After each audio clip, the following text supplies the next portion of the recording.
Hello friends, welcome to निर्माण GS academy. मैं ध्रुव और आज हम आपके सामने डिस्कस करेंगे एस्ट्रोनॉमी का एक टॉपिक कि तारा कैसे बनता है। पहले हम तारे के निर्माण की प्रक्रिया देखेंगे, फिर कैसे वो ख़त्म हो जाता है ये भी देखेंगे। तो चलिए हम डिस्कस करते हैं तारा क्या होता है। तो सबसे पहले हम ये कहेंगे कि तारा क्या होता है। तो तारा हम उसे बोल सकते हैं जिसकी अपनी एक लाइट होती है और हीट होती है, उसे हम क्या बोलते हैं? तारा बोलते हैं। जिसकी अपनी लाइट और हीट होगी उसको हम तारा बोलेंगे। तो जैसे कि तारे का एक एग्जांपल हम देखते हैं कि तारा किसको बोलते हैं? तारा तो जिसकी अपनी लाइट और हीट होगी उसको हम क्या बोलेंगे? तारा बोलेंगे। तो जैसे हम कह सकते हैं कि सन भी एक क्या है? तारा है। तो ब्रह्मांड में हम देखते हैं कि तारे तो बहुत सारे हैं, पर सन को ही, इस तारे को, ये जो एक तारा है इसको हम पर्टिकुलर सन के नाम से क्यों जानते हैं? तो जैसा कि हम जानते हैं कि कहीं में हम रेलवे स्टेशन, बस स्टैंड, घर, मार्केट कहीं पे जाते हैं तो हमको बहुत सारे अंकल मिलते हैं, पर हमारे जो पर्सनली अपने अंकल होते हैं उनका हम कुछ एक नाम रखते हैं, रमेश, मोहन, सोहन। उसी तरह हमारे सबसे नज़दीक का जो तारा है उसको हम शन बोलते हैं। तो इस तारे का नाम क्या है? तो शन है। जैसे हम कह सकते हैं कि क्या जो मून है क्या ये एक तारा है? तो बिल्कुल नहीं, ये एक तारा नहीं है। क्यों? क्योंकि ना तो इसकी अपनी कोई लाइट है और ना ही इसकी अपनी कोई हीट है, इसलिए हम इसको क्या नहीं बोलेंगे? तारा नहीं बोलेंगे। तो इसको लाइट और हीट कहाँ से मिलती है? तो सन से इसको लाइट मिलती है और हीट भी मिलती है। तो ये हम जान लिए कि तारा बोलते किसको है। ठीक है, अब हम देखते हैं कि तारा बनने की प्रक्रिया क्या होती है। तो तारा बनने की प्रक्रिया क्या होती है अब हम यह देखते हैं। तो हम जानते हैं जैसे कि ब्रह्मांड कैसे बना था, बिग बैंग थ्योरी के थ्रू बना था। बिग बैंग थ्योरी क्या है ये एक अलग टॉपिक है। आज यह टॉपिक आप देखिए, यदि आपको इससे कुछ अलग चीज़ें जानने को मिलती है तो बताइएगा, तो हम बिग बैंग थ्योरी का भी एक वीडियो लेके आ जाएंगे। तो बिग बैंग थ्योरी हुई थी, उस बिग बैंग थ्योरी के थ्रू बहुत सारे छोटे छोटे पार्टिकल्स ब्रह्मांड में फैल गए थे। वही पार्टिकल जब धीरे धीरे, वो कैसे पार्टिकल थे? तो डस्ट पार्टिकल थे। वही जब डस्ट पार्टिकल धीरे धीरे इकट्ठा होते हैं, संकुचन इनमें होता है, तो यह गैसों का, यह तारों का, गैसों का संकुचन होता है। और गैसों का जो संकुचित रूप होता है उसे हम क्या बोलते हैं? तो निहारिका बोलते हैं। उसे हम क्या बोलते हैं? निहारिका बोलते हैं। तो उसे हम निहारिका बोलते हैं। निहारिका को हम नेबुला भी बोलते हैं। तो जैसे कि हम बता चुके हैं कि गैसों का नज़दीक आना क्या बनता है? निहारिका बनता है। तो जैसे हम जानते हैं ठंडियों के दिनों में यदि इस कमरे में अपन 4 दोस्त पढ़ाई करते हैं, वो सब दूर दूर होते हैं तो हमको गर्मी का एहसास नहीं होता, पर यदि वही चारों सट के नज़दीक बैठ जाते हैं तो हमको एक गर्मी का आभास होने लगता है। उसी तरह जब ये डस्ट पार्टिकल अभी दूर दूर थे तो इनमें कोई भी गर्माहट का आभास नहीं होता था इनमें, और ना ही आग लगती थी। पर जैसे ये नज़दीक आ जाते हैं, अपने एक दूसरे से सट जाते हैं, तो धीरे धीरे इनमें क्या होने लगता है? संलयन होने लगता है। और संलयन की प्रक्रिया के बाद इनमें खुद ब खुद अंदर ऑटोमेटिक इसमें क्या जनरेट हो जाती है? हीट जनरेट हो जाती है और आग लग जाती है। और यही निहारिका जब और ज़्यादा संकुचित हो जाता है, और ज़्यादा संकुचित होता जाता है, तो इसी से किसका निर्माण होता है? तो तारे का निर्माण होता है, स्टार का निर्माण होता है। ठीक, तो अपन ने देख लिया कि तारे तक अपन ने देखा कि कैसे तारा बनता है, तो स्टार का निर्माण हो जाता है। अब आप जानते हैं कि यदि कोई चीज़ बनी है तो उसका विनाश भी निश्चयी है। तो तारा बनने के बाद जब नष्ट होने के कगार पे आता है, तो नष्ट होने से पहले की एक अवस्था होती है जिसको हम क्या बोलते हैं? तो अभिनव तारा बोलते हैं, लाल दानव तारा बोलते हैं, लाल दानव तारा, जिसको हम क्या बोलते हैं? तो लाल दानव तारा बोलते हैं। अब ये लाल दानव, तो ये क्या हो गया हमारा? शन, इसको हम लिख देते हैं। ठीक है, ताकि आपको समझ में आता रहे कि तारा क्या है, शन भी एक तारा है। तो जब तारा एक मरने की अवस्था में होता है तो क्या बनने लगता है? लाल दानव तारा बनने लगता है। लाल दानव तारा बनने के बाद वह क्या बनता है? तो सफ़ेद वामन तारा बनता है। सफ़ेद वामन तारा बनता है, श्वेत वामन तारा। क्या बनता है? तो श्वेत वामन तारा बनता है। क्या बनता है? श्वेत वामन तारा बनता है। और श्वेत वामन तारा के बाद वह क्या बनता है? तो काला वामन तारा बनता है। काला वामन तारा बनता है। तो अपन ने देख लिया कि तारा बनने की प्रक्रिया क्या होती है। अब देखिए तारा बना, तारे के बाद क्या बना, लाल दानव तारा बना। तो हम यह जान लेते हैं कि तारे के अंदर क्या प्रेजेंट होता है। तो हमने यहाँ देखा कि निहारिका बनी, निहारिका के बाद तारा बना। अब तारा तो यह बन जाता है, इसमें हीट जनरेट हो जाती है, पर जो तारा देखते हैं कि ये जलता रहता है, इसमें हीट निकलती है और लाइट निकलती है, तो इसके अंदर कुछ न कुछ ईंधन होगा, इसीलिए तो ये जल रहा है। तो ईंधन के रूप में इसमें क्या काम करता है, तो ईंधन के रूप में इसमें होता है हाइड्रोजन और हीलियम। हाइड्रोजन होता है और हीलियम होता है।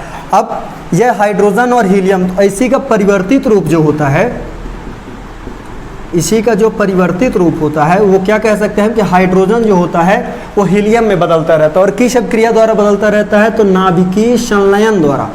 किस द्वारा, संलयन। संलयन की प्रक्रिया द्वारा हाइड्रोजन हीलियम में बदलता रहता है और यही तारे में एक ईंधन के रूप में कार्य करता है। अब यदि आपसे कोई पूछे कि तारा किस रूप में होता है, ठोस होता है, गैस होता है या कि लिक्विड फॉर्म में होता है, किस फॉर्म में होता है, तो बिल्कुल ये तीनों में से किसी भी फॉर्म में नहीं होता। तो किस फॉर्म में होता है, तो प्लाज्मा अवस्था में होता है।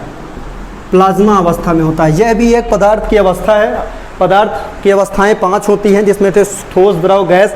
आप जानते हैं एक अवस्था प्लाज्मा होती है और एक और होती है बोसान पार्टिकल। तो उसमें से प्लाज्मा, तो प्लाज्मा हम किसे बोलेंगे। यदि हम आपको उठा के इस तारे के अंदर फेंक दें, इस तारे के अंदर फेंक दें या कि सूर्य के अंदर फेंक दें, तो आप कैसा फील करेंगे, आप उसके ऊपर चल पाएंगे या कि गैसों के जैसे हम इधर उधर हाथ या सिर अपना हिला सकते हैं बगैर किसी के टक्कर के साथ, तो क्या आप ऐसा फील करेंगे, कैसा फील करेंगे। तो बिल्कुल हम ना तो सॉलिड की तरह फील करेंगे और ना ही गैस की तरह फील करेंगे। हमें एक अलग ही अवस्था दिखाई देगी। जैसे कि हम क्या देखते हैं, फेविकोल या कि गोंद हो गई, फेविकोल कहीं पे गिर गया है और उसमें लिक्विड पानी हम डालते हैं तो बहता नहीं। तो प्लाज्मा एक अवस्था है जो क्या हो गई, जैसे कि गोंद हो गया या कि फेविकोल हो गया, या कि जब हमारी नेज़ल डिस्चार्ज होती है तो हम उसको ये बोल सकते हैं कि यह भी एक प्लाज्मा की अवस्था। नेज़ल डिस्चार्ज होने के बाद पानी से हम डालते हैं तो हम देखते हैं कि वो आराम से बह नहीं पाता, इसलिए हम उसको क्या बोलते हैं, उस अवस्था को प्लाज्मा अवस्था बोलते हैं।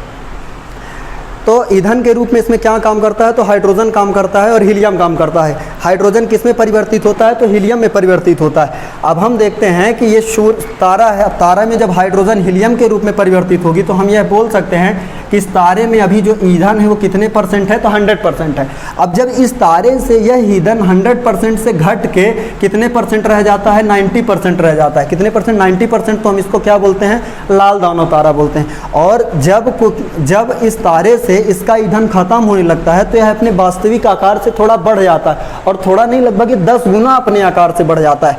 जैसे कि हमारा सन है, यह भी एक समय के बाद या कि आज से 5 करोड़ साल के बाद, आज से 5 करोड़ साल बाद हमारा यह सूर्य भी क्या हो जाएगा, खत्म हो जाएगा। और क्या बन जाएगा, लाल दानव तारा बन जाएगा। अब कुछ ऐसे भी बच्चे होंगे जो सोचते होंगे कि भाई 5 करोड़ साल बाद जब तारा सन खत्म हो जाएगा तो फिर लाइट और हीट हमको कैसे मिलेगी। तो भाई हमको नहीं परेशान होना है, 5 करोड़ साल बाद की बात है, तो वो लोग खुद समझेंगे अपना क्या होगा।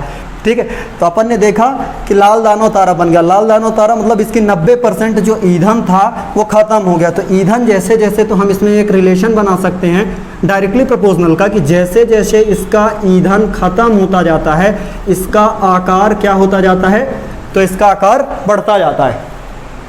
अब आकार बढ़ता जाता है। आकार बढ़ने के बाद इसमें 2 अवस्थाएं होती हैं। कुछ तारे ऐसे होते हैं जो श्वेत वामन तारा बन जाते हैं, कुछ ऐसे होते हैं जो काला वामन तारा बोलते हैं। इसको व्हाइट ड्वार्फ भी बोलते हैं और इसको ब्लैक ड्वार्फ बोलते हैं। ड्वार्फ का मतलब क्या होता है, तो ड्वार्फ का मतलब होता है बोना। जैसे बोने आदमी को हम ड्वार्फ बोलते हैं, उसी तरह यहाँ श्वेत तो व्हाइट और वामन है तो इसको हम ड्वार्फ बोलते हैं। तो लाल दानव तारा से लाल दानव तारा, और लाल दानव तारा 2 अवस्थाओं में मतलब ख़त्म हो जाता है।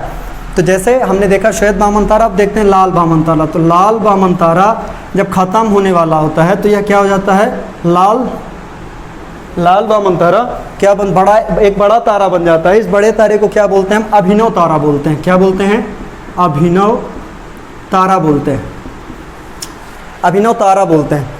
तो अब ये कैसे निर्धारित हो कि एक लाल दानव तारा जो है वो श्वेत वामन तारा बनेगा कि लाल दानव तारा बनेगा। तो हम क्या, यदि हम पूछें कि नेपाल एक कैसा देश है, तो आप छोटा है या बड़ा है, तो आप कैसे बता पाएंगे। जब कंपैरिजन करेंगे किसी से, किससे, या तो चाइना से या तो इंडिया से या कि किसी अदर कंट्री से कंपैरिजन करने के बाद आप कह सकते हैं कि ये छोटा देश है, बड़ा। इसी तरह हम बोलते हैं कि लाल दानव तारा कब श्वेत वामन तारा बनेगा, कब अभिनव वामन तारा बनेगा। तो एक कंपैरिजन करने के बाद, तो किससे कंपैरिजन करेंगे, सन से कंपैरिजन करेंगे, सूर्य से कंपैरिजन करेंगे। तो जिन तारों का द्रव्यमान सूर्य के द्रव्यमान से कम होगा वो क्या बनेंगे, या कि सूर्य के द्रव्यमान के 1.5 गुने के बराबर होगा, तो वो क्या बन जाएंगे, श्वेत वामन तारा।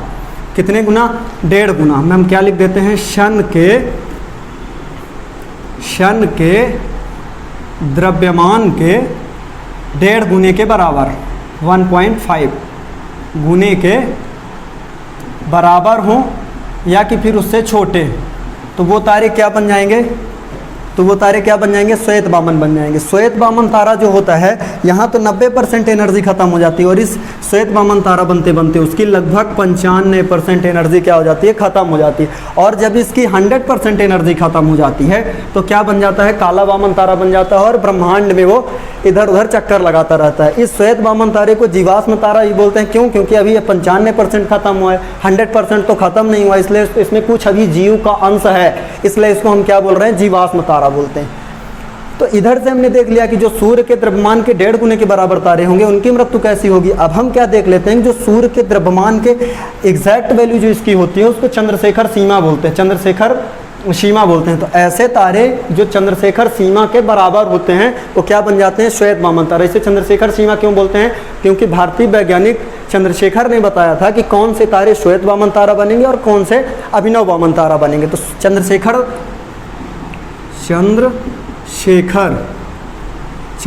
सीमा जो होती है वो किसे हम बोलते हैं, तो सूर्य के द्रव्यमान के 1.44 गुना, एग्जैक्ट वैल्यू है 1.44 गुना, सूर्य के द्रव्यमान के 1.44 गुना द्रव्यमान के जो तारे होंगे वो क्या बनेंगे, श्वेत वामन तारे बनेंगे, और जो इससे बड़े होंगे वो अभिनव वामन तारे बनेंगे। 1.5 गुना मैं अप्रॉक्स में बोल रहा हूँ, इसलिए आप ध्यान रखेंगे। अब अभिनव वामन तारा जो होता है तो ये लाल दानव तारा से भी और बड़ा रूप ले लेता है, और ये क्या कर जाता है, तो विस्फोट कर जाता है। क्या कर जाता है, विस्फोट कर जाता है। और विस्फोट करने के बाद ये 4 प्रकार के तारों का निर्माण करता है। अब ऐसा नहीं है कि ये चारों ही बनेंगे, इनमें से कोई एक बनता है। तो जैसे 4 प्रकार के तारों में कौन सा होता है, पहला होता है न्यूट्रॉन, फिर एक होता है क्वेसर, एक होता है पल्सर और एक होता है ब्लैक होल। इन 4 में से कोई एक बनेगा। अभिनव तारा विस्फोट करता है, फट जाता है, फटने के बाद इन 4 में से कोई एक बनता है। तो आप सोच रहे होंगे कि जो छोटे टुकड़े बचते हैं वो कहाँ जाते हैं। तो जैसे बिग बैंग हुआ था, बिग बैंग उसमें से एक बहुत बड़ा तारा फटा था, छोटी छोटी गैलेक्सीज बनी और आज भी छोटे बहुत कण इधर उधर पड़े हुए हैं। उसी तरह जब ये फटता है तो इसमें से जो एक बड़ा टुकड़ा होता है, जैसे आप मगज़ के लड्डू या बूंदी के लड्डू को जब आप तोड़ेंगे तो उसमें से कुछ छोटे टुकड़े भी निकलेंगे, कुछ बड़े टुकड़े भी निकलेंगे। तो जो बड़े टुकड़े होते हैं वो इनमें से कोई एक बन जाते हैं। तो जैसे न्यूट्रॉन, क्वेसर, पल्सर या कि ब्लैक होल बनता है। तो ये जो न्यूट्रॉन होता है इसमें कोई भी चार्ज नहीं होता है, ये न्यूट्रल चार्ज होता है, इसमें ये नो चार्ज, इसमें कोई भी चार्ज नहीं होता है, ये न्यूट्रल चार्ज का होता है। और ये जो क्वेसर और पल्सर होते हैं ये दोनों अत्यधिक तेज गति से क्या करते हैं, घूर्णन करते रहते हैं और इनमें से इलेक्ट्रोमैग्नेटिक वेव्स भी निकलती रहती हैं। तो आप इन्हें ध्यान रखेंगे क्योंकि ये बिहार दरोगा में पूछा गया था कि भाई क्वेसर और पल्सर क्या होते हैं। तो क्वेसर और पल्सर क्या होते हैं, लाल दानव तारा के बाद की जो अवस्था होती है, यानी एक प्रकार के इनको भी हम क्या बोल सकते हैं, तारे ही बोल सकते हैं। तो क्वेसर और पल्सर जो होते हैं ये अत्यधिक तेज गति से घूमते हैं। जैसे कि आप याद रखने के लिए देख सकते हैं पल्सर गाड़ी, शायद इसी के कारण उसका नाम रखा गया हो क्योंकि ये भी अत्यधिक तेज गति से घूर्णन करता है। या कि फिर जब तारा इनमें से इन अवस्थाओं से गुजर जाने के बाद क्या बन जाता है, ब्लैक होल बन जाता है। ब्लैक होल किसको बोलते हैं, तो ब्लैक होल एक ऐसी अवस्था होती है जिसमें तारा चमकना बंद कर देता है और इस तरह हम बोल सकते हैं कि तारा अब कैसी अवस्था में चला गया है, मृत अवस्था में चला गया। और यह इतना डेंस हो जाता है, कि अत्यधिक डेंस हो जाता है, काफ़ी घना होता है। जैसे कि मैं एक एग्जांपल के थ्रू क्या देख रहा हूँ, जैसे कि एक पेपर है, इस पेपर को मैं क्या करता हूँ, जैसे ये एक पेपर है, अभी ये डेंस नहीं है, इसको क्या कर दिया कि प्रेशर लगा के इसको फैला दिया गया। अब मैं इसको ऐसे मरोड़ के एकदम प्रेशर लगा के ज़्यादा डेंस कर देता हूँ तो इसका वेट बढ़ जाएगा। मतलब वेट ऐसा नहीं कि पहले जितना था उससे बढ़ जाएगा, पर अमूमन यदि एक जगह पे इसको रखेंगे तो वहाँ पे हमको वेट बढ़ा हुआ महसूस होगा। तो इसी तरह ब्लैक होल अत्यधिक डेंस हो जाता है और कहा जाता है कि 1 चम्मच ब्लैक होल की मिट्टी का वजन 10 हाथियों के बराबर होता है। और यह ब्लैक होल हमारे ब्रह्मांड में फ्रीली क्या करता रहता है, मूव करता रहता है। इसलिए इस ब्लैक होल से एक बात का हमें काफ़ी डर रहता है कि किसी ग्रह से टकरा ना जाए, क्योंकि यदि ये किसी ग्रह से टकरा जाएगा तो छेद करके निकल जाएगा, ये इसमें इतनी डेंसिटी होती है, और जैसे ही उसमें छेद करके निकलेगा तो उस ग्रह के अंदर लिक्विड फॉर्म में मैग्मा भरा हो, लावा भरा होता है। अब वो क्या होगा, काफ़ी वॉल्केनो के फॉर्म में वो लावा निकलने लगेगा और इस तरह ये ग्रह तबाह हो जाएगा। तो मन में क्या क्वेश्चन आता है कि क्या ऐसा कभी हुआ? तो हाँ, बिल्कुल हुआ है, बहुत सारे ग्रहों के साथ ये टकराया है। इसके फिर कभी आगे जब एस्ट्रोनॉमी के अलग टॉपिक्स देखेंगे तो उसमें अपन चर्चा कर लेंगे। तो अपन ने क्या देखा, अपन ने एक तारे का बर्थ किया, जन्म दिया, उसके बाद अपन ने उसका बर्थडे मनाया, उसके बाद धीरे धीरे चलते चलते फ्यूनरल सेरेमनी मनाया, उसका अंतिम संस्कार कर दिया। और हम देख लेते हैं कि एक तारा जो होता है उसकी अवस्था ऐसी होती है। तो आप ध्यान रखेंगे कि पहले गैसों का बादल होता है, ठीक है। पेपर में इस चीज़ को बिल्कुल नहीं पूछता है, वो पूछता है कि गैसों का घना बादल जो होता है उसको क्या बोलते हैं, तो उसको निहारिका बोलते हैं। निहारिकाओं में जब क्या होता है, काफ़ी संकुचन की प्रक्रिया होती है, तो उसके बाद सन स्टार बन जाता है। स्टार बनने के बाद लाल दानव तारा अपनी अवस्था से वह काफ़ी क्या हो जाता है, बढ़ जाता है, बड़ा हो जाता है। बड़ा होने के बाद या तो श्वेत बनेगा या तो अभिनव वामन तारा बनेगा। तो इस तरह हम एक तारे की पूरी जीवन प्रक्रिया के बारे में देख लेते हैं। अब हमारे मन में एक क्वेश्चन आता है, एक चीज़ थोड़ी सी और बता देते हैं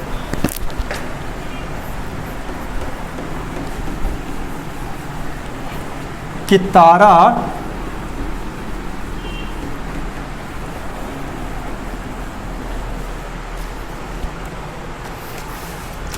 कि कलर ऑफ स्टार, तारे का कलर किस पर निर्भर करता है?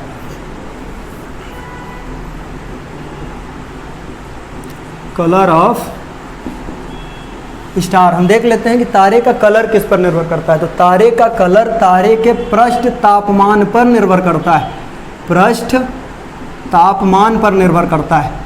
आप पृष्ठ तनाव नहीं समझेंगे, तारे का कलर होता है वो किस पर निर्भर करता है, तो तारे के पृष्ठ तनाव तापमान पर निर्भर होता है। पृष्ठ का मतलब क्या है, जैसे हम आपको दिख रहे हैं तो हमारा ऊपरी पृष्ठ दिख रहा है, अंदर का क्या है वो नहीं दिख रहा है। उसी तरह तारे के बाहरी पृष्ठ को देख के हम पता कर सकते हैं कि किस तारे में ज़्यादा एनर्जी है और किस तारे में कम एनर्जी है। तो तारे के कलर कितने होते हैं, तो 3 कलर के तारे हमको देखने को मिलते हैं। तो जैसे लाल होता है और एक सफ़ेद होता है और एक नीला होता है। तो ये जो लाल तारा होता है इसमें सामान्य हीट होती है, ठीक है, यह एक सामान्य तारा कहलाएगा। जितने तारे भी हमको लाल कलर के दिखेंगे वो सामान्य तारे कहलाएंगे, जो सफ़ेद होंगे वो मीडियम तारे कहलाएंगे यानी मध्य तारे कहलाएंगे, और जो नीले कलर का आपको दिखेगा वो उच्च तारा कहलाएगा।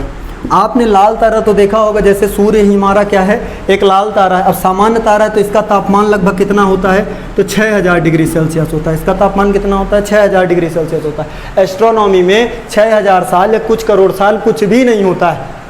कुछ करोड़ साल जब हम बोलेंगे, क्योंकि ये एक आदमी के लिए इतना मेज़र कर पाना बहुत ही कॉम्प्लेक्स हो जाता है, इसलिए जब कुछ साल बोलेंगे तो कुछ करोड़ साल की बात यहाँ पे की जाएगी।